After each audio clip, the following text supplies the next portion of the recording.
खैरपुर की अदालत ट्यूशन पढ़ाइण दौरान 3 शागिर्दनि सां बदफ़ैली करण ऐं संदनि वीडियो रिकॉर्ड करण वारनि केसनि में गिरफ़्तार जवाबदार सारंग शहर खे ॾोह साबित न थियण ते आज़ादु करे छॾियो।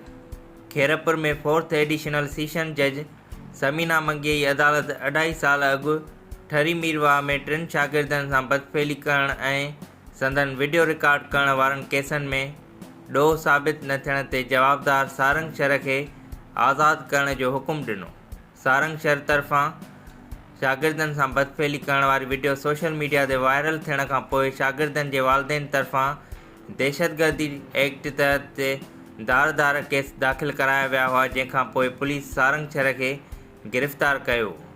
दहशतगर्दी रोड अदालत केसनि मां दहशतगर्दी जा सेक्शन ख़तमु करे केस डिस्ट्रिक्ट एंड सेशन जज जी अदालत ॾांहुं मुंतक़िल कयो वियो हो, जॾहिं त session court case 4th additional session जज जी अदालत ॾांहुं मुंतक़िल कयो।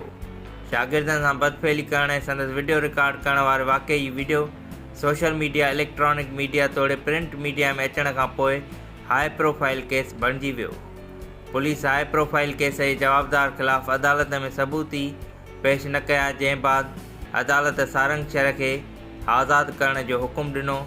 जवाबदार सेंट्रल जेल खैरपुर मां आज़ादु थी वियो।